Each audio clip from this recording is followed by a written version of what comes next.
नमस्कार, समसामयिक विषयों पर आपके पसंदीदा कार्यक्रम विशेष में आपका स्वागत है। मैं हूं वैभव राज शुक्ला। साम्राज्यवाद की लड़ाई में कई बार इस धरती पर खून की होली खेली जा चुकी है, जिसमें लाखों लोग अपनी जान दे चुके हैं। 1914 में एशिया, अफ्रीका और यूरोप के बीच समुद्र, धरती और आकाश में एक ऐसा ही महायुद्ध हुआ जिसमें करीब 1 करोड़ लोगों की जान चली गई और लाखों लोग घायल हो गए। इस युद्ध को हम सभी प्रथम विश्व युद्ध के नाम से जानते हैं। इस युद्ध ने दुनिया का नक्शा और इतिहास बदल कर रख दिया। 4 साल से ज्यादा वक्त तक चले इस युद्ध का अंत नवंबर 1918 को हुआ। इसके बाद युद्ध में जीती ताकतों ने अपने फायदे और युद्ध में हुए नुकसान की भरपाई के लिए हारे हुए देशों, खासकर जर्मनी के खिलाफ एक संधि की, जिसे वर्साई की संधि के नाम से जाना जाता है।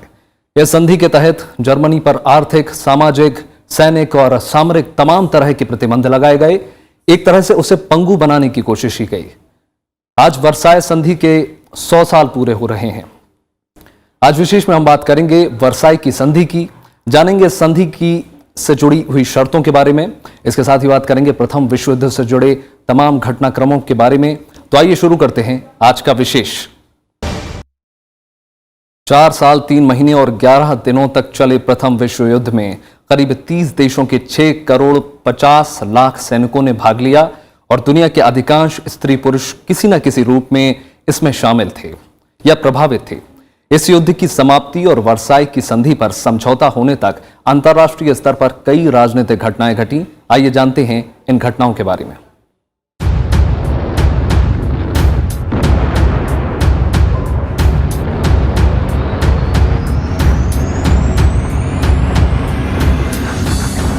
जून 1914 को ऑस्ट्रेलिया के आर्क ड्यूक फ्रांज फर्डिनेंड की हत्या से ऑस्ट्रिया और सर्बिया के बीच शुरू हुआ युद्ध धीरे धीरे विश्व युद्ध में बदल गया। ये युद्ध 4 साल 3 महीना और 11 दिन तक चला और आखिरकार 11 नवंबर 1918 को जर्मनी और मित्र राष्ट्रों के बीच युद्ध विराम संधि पर हस्ताक्षर हुए और उसके बाद युद्ध समाप्त हुआ।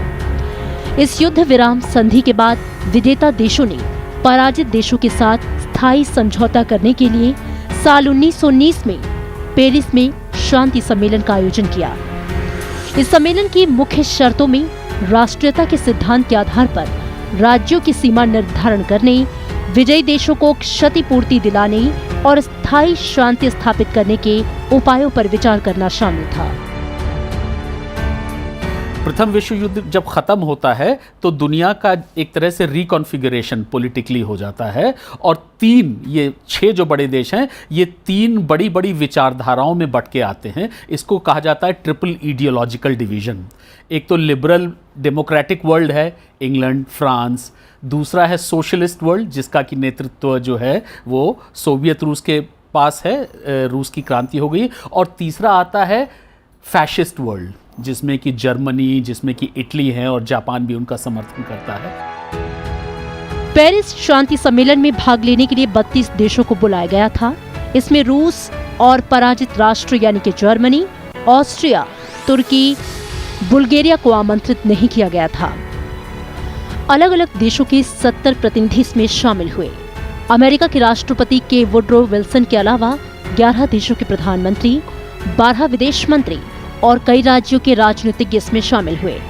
इसके अलावा बड़ी संख्या में आम लोग, सैनिक, राजनेता और मजदूर नेता भी पेरिस पहुंचे थे। 18 जनवरी 1919 को सम्मेलन का पहला पूर्ण अधिवेशन का उद्घाटन किया गया। दरअसल पेरिस शांति सम्मेलन में पहुंचे राष्ट्राध्यक्षों ने अपनी अपनी राय रखी, जिसमें अमेरिकी राष्ट्रपति वुड्रो विल्सन का 14 सूत्री सिद्धांत काफी महत्वपूर्ण था। विल्सन ने विश्व में शांति स्थापित करने के लिए राष्ट्र संघ की स्थापना की बात कही और उसके बाद ही राष्ट्र संघ यानी लीग ऑफ नेशंस अस्तित्व में आया। पेरिस के शांति सम्मेलन में 5 पराजित देश थे और उनके साथ 5 अलग अलग संधियां की गई। ये सभी संधियां पेरिस की शांति संधियां कहलाई। इनमें जर्मनी के साथ वर्साई की संधि, ऑस्ट्रिया के साथ सेंट जर्मनी की संधि, बुल्गारिया के साथ न्यूइनी की संधि, हंगरी के साथ ट्रियनो की संधि और तुर्की के साथ सेवरे की संधि की गई। दरअसल पेरिस के शांति सम्मेलन में अलग अलग संधियों के जरिए शांति स्थापित करने का प्रयास किया गया। पेरिस शांति सम्मेलन के दौरान मित्र राष्ट्रों ने उन बाधाओं और समस्याओं का हल ढूंढने का प्रयास किया जिससे दोबारा युद्ध जैसी विभीषिका ना झेलनी पड़े। इस सम्मेलन में कई महत्वपूर्ण बातों पर चर्चा हुई। ऐसी व्यवस्था करना जिससे भविष्य में युद्ध की संभावना ना हो। इसके साथ ही विश्व में शांति बनाए रखने के लिए एक अंतर्राष्ट्रीय संगठन की स्थापना की गई। इसके साथ ही फ्रांस की सुरक्षा का सवाल भी शांति परिषद के सामने प्रमुख मुद्दा था। अपनी रक्षा के लिए फ्रांस चाहता था कि राइन नदी के पश्चिम के प्रदेश को जर्मनी से लगकर ऐसे राज्य के रूप में बदल दिया जाए जो राजनीतिक रूप से फ्रांस के प्रभाव में रहे। युद्ध खत्म हो गया, युद्ध में जर्मनी की हार हो गई, तो अब हार होने के बाद में क्या किया जाए? कुछ प्रादेशिक परिवर्तन किए जाएं अपने स्वार्थों को बचाने के लिए, भविष्य में अपने व्यापार को बचाने के लिए क्या किया जा सके। और फ्रांस का ये था कि हमें एक सुरक्षा मिले कि हमारे ऊपर दोबारा हमला ना हो सके जर्मनी की तरफ से। और फिर एक साथ में कहीं ये भी थी कि साहब कोई ऐसा प्रावधान किया जाए कि समस्याओं का सुलझाव कल को शांति से हो सके, युद्ध ना होना पड़े, और उसके लिए वो लीग ऑफ नेशंस जो है वो बनाई गई उस समय। इन मुद्दों के अलावा अनेक ऐसे मुद्दे थे जिनका पेरिस के शांति सम्मेलन में हल ढूंढने की कोशिश की गई। प्रथम विश्व युद्ध के दौरान जर्मनी ने कई राष्ट्रों के इलाकों को जीतकर उन पर कब्जा जमा लिया। पेरिस सम्मेलन के दौरान वे राष्ट्र जर्मनी से अपने जीते इलाकों को वापस चाहते थे। उनकी कोशिश थी कि उनकी राष्ट्रता बनी रहे। इसके साथ ही युद्ध के दौरान अफ्रीका और एशिया में अनेक जर्मन उपनिवेशकों पर मित्र राष्ट्रों ने कब्जा कर लिया था। उनके साथ क्या किया जाए, पेरिस सम्मेलन में ये भी एक महत्वपूर्ण मुद्दा था। इसके अलावा पेरिस सम्मेलन में शामिल हुए देशों के सामने सबसे बड़ी चुनौती थी एक ऐसी व्यवस्था की जाए ताकि जर्मनी दोबारा से इतना प्रभावशाली ना हो कि यूरोप की शांति को खत्म कर दे। इसके लिए वे जर्मनी की सामरिक और सैन्य शक्ति को कम करना चाहते थे। इसके साथ ही मित्र राष्ट्र युद्ध की क्षतिपूर्ति भी जर्मनी से कराना चाहते थे। इन सभी मुद्दों को ध्यान में रखते हुए वर्साई की संधि को अंजाम दिया गया। करीब 4 महीने तक चले लंबे चर्चे के बाद आखिरकार 6 मई 1919 को संधि का अंतिम मसौदा तैयार हुआ और 7 मई 1919 को इसे जर्मनी के प्रतिनिधियों को सौंप दिया गया। Bureau report, Rajya Sabha TV. Versailles की संधि ने जर्मनी की अर्थव्यवस्था को पूरी तरह बर्बाद कर दिया। राजनीतिक और कूटनीतिक तौर पर पूरी दुनिया के सामने उसकी बेइज्जती हुई और यही वजह थी जिसके कारण आगे चलकर जर्मनी में नाजीवाद और उसकी क्रूरताओं को पनपने की जमीन मिल गई। इस संधि के जरिए वैश्विक मानचित्र ढांचा और जर्मनी का नक्शा बदल गया। हम इस रिपोर्ट में जानेंगे कि वर्साई की संधि में क्या प्रावधान और व्यवस्था की गई थी जिसका असर जर्मनी को आने वाले कई सालों तक झेलना पड़ा।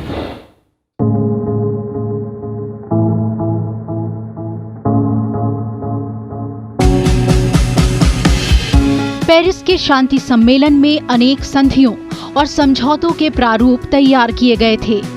इन सभी संधियों में जर्मनी के साथ की गई वर्साई की संधि सबसे महत्वपूर्ण थी। 230 पन्नों में छपा हुआ ये संधि पत्र 15 भागों में विभाजित था और इसमें 439 धाराएं थीं। मित्र राष्ट्रों ने सबसे पहले जर्मनी को प्रथम विश्व युद्ध के लिए जिम्मेदार और अपराधी बताकर उसके प्रतिनिधियों की गैर मौजूदगी में वर्साई संधि का मसौदा तैयार किया। मई 2019 में संधि का मसौदा जर्मन प्रतिनिधियों को सौंप दिया गया और उन्हें धमकी दी गई कि अगर जर्मनी इस पर हस्ताक्षर नहीं करेगा तो उसे युद्ध करना पड़ेगा। पहले विश्व युद्ध में पराजित जर्मनी ने 28 जून 1919 के दिन वर्साई की संधि पर हस्ताक्षर किए। संधि के माध्यम से उसके अधिकारों को सीमित कर दिया गया था। वर्साई की संधि के तहत कई व्यवस्थाएं की गई, जिनमें प्रादेशिक व्यवस्थाएं, सैनिक व्यवस्थाएं और आर्थिक व्यवस्थाएं प्रमुख थीं। प्रादेशिक व्यवस्थाओं की बात करें तो जर्मनी को अल्सास लॉरेन के प्रांत फ्रांस को देने पड़े। नवनिर्मित राष्ट्र बेल्जियम, पोलैंड और चेकोस्लोवाकिया की स्वतंत्रता और प्रभुसत्ता को जर्मनी ने मान्यता दी। जर्मनी को अपने उपनिवेशों पर सारे अधिकार मित्र राष्ट्रों को सौंपने के लिए मजबूर किया गया। इन उपनिवेशों को मित्र राष्ट्रों में बांट दिया गया। चीन के शांतोंग क्षेत्र में जर्मनी द्वारा सभी अधिकार जापान को सौंप दिया गया। राइन नदी के बाएं तट पर और 50 किलोमीटर दाएं तट पर पूरी तरह निरस्त्रीकरण कर दिया गया ताकि इस क्षेत्र में जर्मनी किसी प्रकार की किलाबंदी न कर सके। पोलैंड का समुद्र तट से संबंध स्थापित करने के लिए जर्मनी को डेजिंग बंदरगाह राष्ट्र संघ के संरक्षण में छोड़ना पड़ा। जर्मनी का मेमल बंदरगाह लिथुआनिया को दे दिया गया। राइनलैंड प्रदेश में अगले 15 साल तक मित्र राष्ट्रों की सेनाएं रखने का फैसला किया गया। जर्मनी के सारे प्रदेश पर राजनीतिक सत्ता को जर्मनी की ही मानी गई, लेकिन उसकी शासन व्यवस्था राष्ट्र संघ के एक आयोग को सौंपी गई। सार घाटी दोहन के लिए फ्रांस को दे दी गई। उत्तरी श्लेस्विंग डेनमार्क को दे दिया गया। जर्मनी से बेल्जियम को मालमेरी, यूपेन और मार्सनेट मिले। जर्मनी ने पहले रूस से एक बड़ा भाग छीनकर अपने राज्य में मिला लिया था, लेकिन वर्साई की संधि से इस बड़े हिस्से पर लात्विया, एस्टोनिया और लिथुआनिया की स्थापना की गई। जर्मनी के ऊपर जर्मनी के खिलाफ वर्साई की संधि ला दी गई थी। जर्मनी इकोनॉमिकली डेवलप नहीं कर सकता था, उसकी अपनी कोई इंडिपेंडेंट फॉरेन पॉलिसी नहीं थी, उसकी अपनी सॉवरेंटी, संप्रभुता है वो भी काफ़ी कॉम्प्रोमाइज हो गई थी, काफ़ी कमज़ोर हो गई थी। वस्तुतः एक सॉवरेन सम्मानजनक देश की तरह लगता नहीं था कि जर्मनी का डेवलपमेंट हो पाएगा अगर वो कंडीशंस को माना गया। सैनिक व्यवस्था के तहत जर्मनी में अनिवार्य सैनिक सेवा समाप्त कर दी गई। ये व्यवस्था की गई कि 12 साल तक जर्मनी की थल सेना 1 लाख से अधिक नहीं होगी। जर्मनी की ओर से युद्ध सामग्री के निर्माण और आयात पर प्रतिबंध लगा दिया गया। जर्मन नौसेना ने 15,000 अधिकतम सैनिक रखना निश्चित किया। कील नहर को अंतर्राष्ट्रीय घोषित किया गया। जर्मन वायुसेना को भंग कर दिया गया। राइन क्षेत्र का असैन्यकरण कर दिया गया। जर्मनी को खाली युद्ध के लिए जर्मनी को जिम्मेवार ठहराया गया और ये कहा गया कि क्योंकि जर्मनी युद्ध के लिए जिम्मेवार है तो इसलिए सब देशों को जर्मनी को हर्जाना भरना पड़ेगा। तो अरबों रुपए तो फ्रांस ने क्लेम किए, इंग्लैंड ने क्लेम किए, अमेरिका ने क्लेम किए। तो बेसिक तौर से जर्मनी को आर्थिक तौर से बिल्कुल जर्मनी को जो है खत्म करने का एक वो पूरा का पूरा प्रावधान किया गया इसके अंदर लेकर के। आर्थिक व्यवस्था के तहत पहले विश्व युद्ध का उत्तरदायित्व जर्मनी पर थोपा गया। जर्मनी पर क्षतिपूर्ति के लिए $5 अरब मित्र राष्ट्रों को देने का बोझ डाला गया। उपनिवेशों में लगी जर्मनी की सारी पूंजी जब्त कर ली गई। जर्मनी को एक निश्चित मात्रा में फ्रांस, इटली और बेल्जियम को कोयले की आपूर्ति करने को कहा गया। जर्मनी के 1600 या इससे अधिक टन भार क्षमता वाले सभी व्यापारिक जहाज मित्र राष्ट्रों को सौंपे गए। उन्होंने जर्मनी को इतना नीचे दबा दिया कि जर्मनी के अंदर जो उसके बाद हालात हुए, जो आर्थिक स्थिति आई, जो मंदी आई, सारे उसके ऊपर जो रिएक्शन होना शुरू हुआ, तो उसमें वहां फिर जो नेतृत्व आता है कि वहां के उस स्थिति से बाहर निकालने के लिए, तो उसमें वो हिटलर निकल करके आता है एक प्रजातांत्रिक तरीके से। इसके अलावा जर्मनी के सम्राट विलियम द्वितीय को युद्ध के लिए दोषी ठहराया गया और उस पर मुकदमा चलाने का फैसला किया गया। हालांकि ऐसा हो नहीं पाया। जर्मनी की प्रमुख नदियों को अंतर्राष्ट्रीय घोषित कर दिया गया। वर्साई की संधि के जरिए जर्मनी को राजनीतिक, आर्थिक और सैन्य दृष्टि से पंगु राष्ट्र बना दिया गया।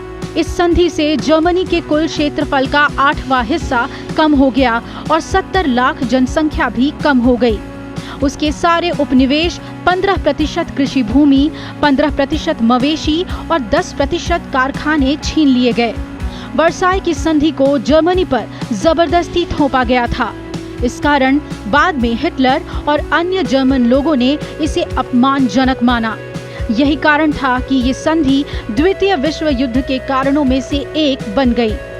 Bureau report, Rajya Sabha TV. 20वीं सदी के दूसरे दशक में एक ऐसी जंग छिड़ी जिसने दुनिया का नक्शा, हुलिया और इतिहास सब कुछ बदल कर रख दिया। प्रथम विश्व युद्ध 28 जुलाई 1914 से 11 नवंबर 1918 के बीच लड़ा गया। आइए नजर डालते हैं इस युद्ध से जुड़े कुछ प्रमुख घटनाक्रमों पर।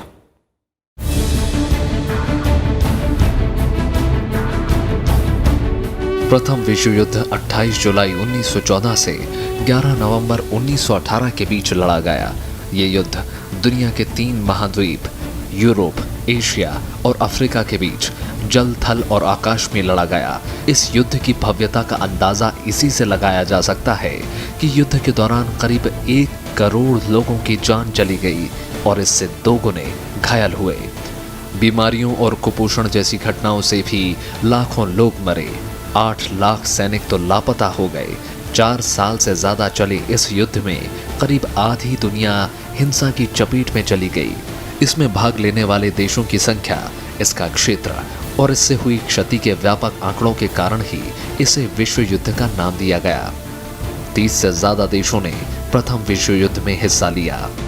देशों के बीच में बहुत ज़्यादा एक दूसरे के प्रति डिस्ट्रस्ट था, और तीसरा ये कि एक नया 20वीं सदी में एक ग्लोबल डोमिनेशन का एक नया एजेंडा निकल के आता है। तो इन तीनों के परिणाम स्वरूप जो है एक नई कुछ ऐसी एक छोटी सी घटना होती है, वो फर्डिनांड का मर्डर कर दिया जाता है, और उसके बाद से एक बिल्कुल एक के बाद एक चेन इवेंट की तरह चीज़ें होती हैं। कोई देश इधर शामिल होता है, उसको उससे डर है, तो दूसरा उसका जो विरोधी है वो दूसरे खेमे में चला जाता है। तो धीरे धीरे दुनिया के, और ख़ासतौर से यूरोप के बहुत बड़े हिस्से जो हैं वो इस वॉर के या इस तरफ या उस तरफ में शामिल हो जाते हैं। अब सवाल उठता है कि प्रथम विश्व युद्ध किस किस के बीच लड़ा गया था।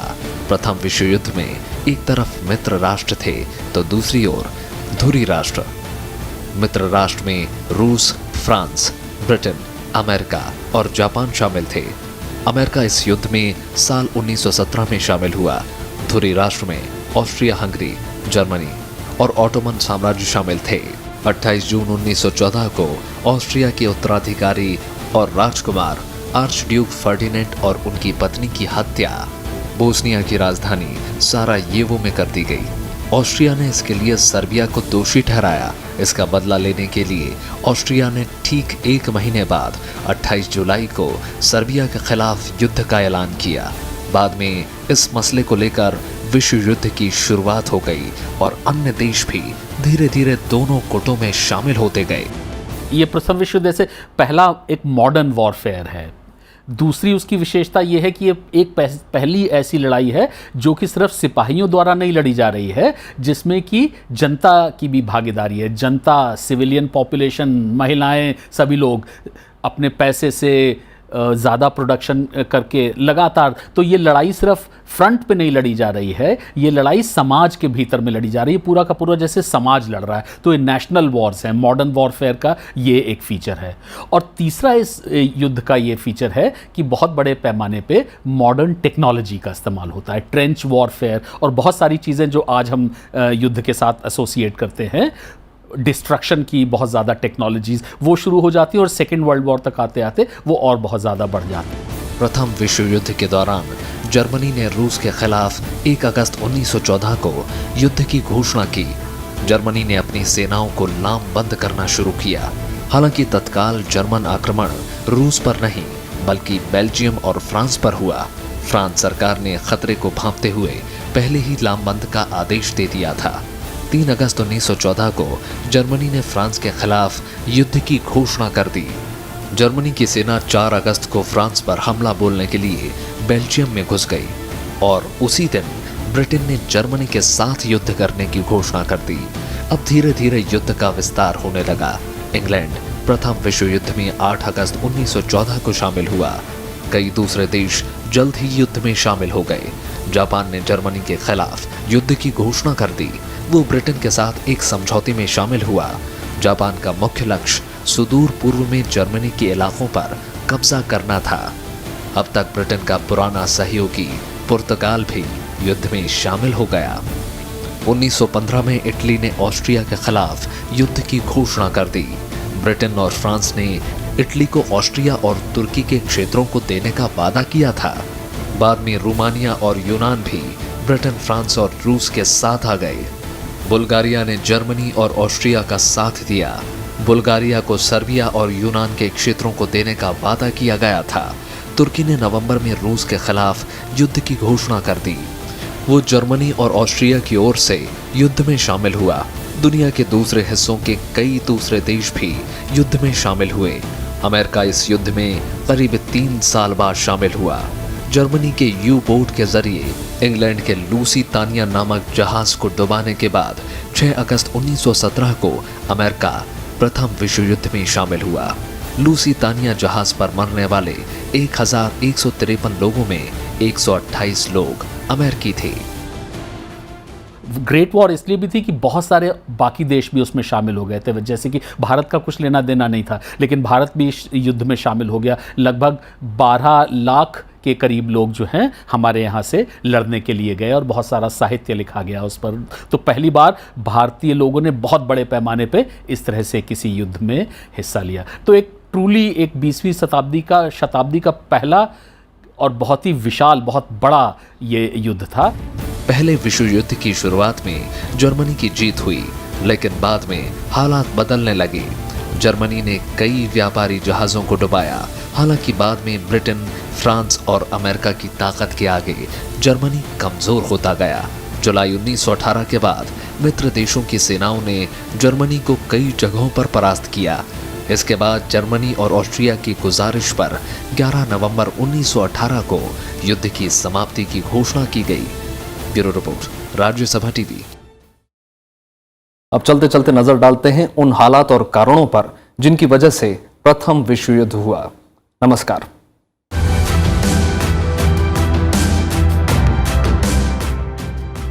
प्रथम विश्व युद्ध की औपचारिक शुरुआत बाल्कन क्षेत्र से हुई थी। आइए समझने की कोशिश करते हैं आखिर वो कौन से हालात थे जिसकी वजह से दुनिया को प्रथम विश्व युद्ध का दंश झेलना पड़ा। 20वीं सदी की शुरुआत में पूरी दुनिया में साम्राज्यवाद की नीति चरम पर पहुंच गई थी। प्रथम विश्व युद्ध के लिए साम्राज्यवाद से उपजे हालात को सबसे बड़ा कारण माना जा सकता है। यूरोप के सभी प्रमुख देश साम्राज्यवाद की इस दौड़ में शामिल हो गए थे। ब्रिटेन इसकी अगुवाई कर रहा था। दुनिया के कई देशों पर उसका आधिपत्य था। साम्राज्यवाद की ये आग एशिया और लैटिन अमेरिका के देशों तक भी फैल चुकी थी। यूरोप के जितने भी देश थे वो चाहते थे कि अफ्रीका और एशिया में उनके उपनिवेश ज्यादा से ज्यादा फैलें। प्रथम विश्व युद्ध के लिए जिम्मेदार कारणों में से एक है राष्ट्रवाद की भावना। खासकर बाल्कन देशों में उभरे राष्ट्रवाद ने प्रथम विश्व युद्ध के लिए चिंगारी का काम किया। ऑटोमन साम्राज्य और ऑस्ट्रो हंगरी साम्राज्य के प्रभुत्व में रहने वाले बाल्कन देशों ने आजादी के लिए कोशिशें शुरू कर दी थीं। स्मारक में एक संतुलन बना के जर्मनी के अंदर रखा हुआ था 1870 में जर्मनी का एकीकरण करने के बाद से। लेकिन विलियम II ने, जो जर्मनी का राजा था, उसने जो नीतियां अपनाई थी, उन नीतियों की वजह से अंग्रेज और ये लोग काफी थ्रेटेंड फील करते थे। जैसे बिस्मार्क का ये मानना था कि मैं लैंड रैट हूं। वो नेवी का एक्सपेंशन नहीं कर रहा था, नौसेना का। विलियम II ने नेवी का एक्सपेंशन किया। बिस्मार्क ने उपनिवेश नहीं बनाए थे जर्मनी के। विलियम II ने उपनिवेश बनाने शुरू किए। गुप्त संधियों को भी प्रथम विश्व युद्ध का एक बड़ा कारण माना जाता है। ये गुप्त संधियां यूरोप के देशों के बीच में शक्ति संतुलन के लिए होती थीं। इस तरह की पहली प्रमुख संधि 1882 में हुई। ये संधि ऑस्ट्रो हंगेरियन साम्राज्य, जर्मनी और इटली के बीच हुई थी, जबकि दूसरी प्रमुख संधि 1904 में फ्रांस और ब्रिटेन के बीच हुई थी। 1907 में इस संधि में रूस भी जुड़ गया। गुप्त संधियों के जरिए अलग अलग देशों का गठबंधन बनने लगा। सैन्यीकरण और हथियारों की होड़ ने दुनिया को दो खेमों में बांटने का काम किया। ब्रिटेन और जर्मनी में औद्योगिक क्रांति से तेजी से विकास का रास्ता साफ हुआ। इन देशों ने अपनी सैनिक शक्ति को चरम तक पहुंचाने की भरपूर कोशिश की। मशीन गन का आविष्कार भी इस समय हुआ था और पहली बार प्रथम विश्व युद्ध में ही मशीन गनों का उपयोग किया गया था। इसके अलावा बड़े बड़े जहाज बनाए गए जिन पर अत्याधुनिक किस्म की बंदूकें लगाई गई थी। इसी विश्व युद्ध में पहली बार ब्रिटेन ने टैंक का इस्तेमाल किया था। यूरोप ही नहीं, दुनिया भर में सैन्य शक्ति के विकास का एक नया दौर चल पड़ा था। बिस्मार्क ने 1871 में 39 छोटे छोटे जर्मन वासियों के राज्य को मिलाकर जर्मनी नाम के एक बड़े देश राज्य का गठन किया। फ्रांस को हराकर बिस्मार्क ने फ्रांस के ही प्रदेशों एल्सास और लोरेन पर जर्मनी का अधिकार स्थापित किया था। फ्रांस जर्मनी से अपनी इस पराजय का प्रतिरोध लेना चाहता था। 1882 में फ्रांस पर भय कायम करने के लिए बिस्मार्क ने ऑस्ट्रिया और इटली से संधि की। इस संधि से जर्मनी की स्थिति काफी मजबूत हुई और फ्रांस को हर समय जर्मनी के आक्रमण का भय बना रहा। 1890 में बिस्मार्क के पतन के बाद वहां के सम्राट विलियम कैसर द्वितीय ने जर्मनी को संसार की श्रेष्ठतम शक्ति बनाने की इच्छा पाली। उसमें साम्राज्य विस्तार की भावना का उदय हुआ। जर्मनी के इस बढ़ते प्रभाव को कम करने और शक्ति संतुलन साधने के लिए ब्रिटेन ने रूस और फ्रांस से संधि की। जर्मनी का अपने साम्राज्य का विस्तार करने के लिए पूर्व की ओर ध्यान आकर्षित हुआ। जर्मनी ने तुर्की से मित्रता की और वहां अपने प्रभाव का विस्तार किया। उसने बाल्कन प्रायद्वीप में ऑस्ट्रिया की नीति का समर्थन कर रूस की नीति का और बाल्कन राज्यों की राष्ट्रीयता की भावना का विरोध किया। बिस्मार्क ने कभी पूर्व की तरह नजर नहीं डाली थी। विलियम ने कहा we must have a policy in the East. तो नतीजा ये था कि जब जर्मनी ने इन क्षेत्रों के अंदर अपना प्रभाव बढ़ाने की कोशिश की, चाहे वो सुदूर पूर्व रहा हो, चाहे मिडिल ईस्ट रहा हो, चाहे नौसैनिक शक्ति हो, तो उसका नतीजा ये था कि वो एक ऐसा वो बनना शुरू हो गया था कि प्रतिस्पर्धा अंग्रेजों को ये लग गई कि हमारी प्रतिस्पर्धा में अब एक यूरोपीय शक्ति आकर के खड़ी हो गई है। इन सब कारणों से जो हालात बने उससे दुनिया के तमाम देश 1914 के आते आते तक प्रथम विश्व युद्ध की दहलीज पर खड़े थे। बस अब एक चिंगारी की जरूरत थी। 1914 में सारायोवो में ऑस्ट्रेलिया के उत्तराधिकारी आर्चड्यूक फर्डिनेंड की हत्या ने इस चिंगारी का काम किया। इस घटना को प्रथम विश्व युद्ध का तत्कालिक कारण भी कहा जाता है। जब नवंबर 1918 में प्रथम विश्व युद्ध खत्म हुआ, दुनिया के सामने तबाही और नुकसान का वो मंजर था जिसे अब तक कभी नहीं देखा गया। 4 बड़े साम्राज्य रूस, जर्मनी, ऑस्ट्रिया हंगरी और ऑटोमन साम्राज्य का अंत हो गया। अमेरिका सुपर पावर बनकर उभरा। यूरोपीय महाद्वीप में प्रचलित एक तंत्र और राजतंत्र खत्म हो गया। जनवरी 1919 से जनवरी 1920 के बीच कई दौर में पेरिस में विजय देशों का सम्मान हुआ। इसमें पराजित देशों पर लागू की जाने वाली शांति की शर्तों को तैयार किया गया। इससे ही लीग ऑफ नेशंस के निर्माण का रास्ता साफ हुआ। जर्मनी को 28 जून 1919 के दिन वर्साई की संधि पर हस्ताक्षर करने के लिए मजबूर किया गया। इस संधि से जर्मनी को अपनी भूमि के एक बड़े हिस्से से हाथ धोना पड़ा। दूसरे राज्यों पर जर्मनी के अधिकार करने पर पाबंदी लगा दी गई। उनकी सेना का आकार सीमित कर दिया गया और भारी क्षतिपूर्ति थोप दी गई। 1921 तक जर्मनी के मित्र राष्ट्रों को $5 अरब देने को कहा गया। Bureau report, Rajya Sabha TV.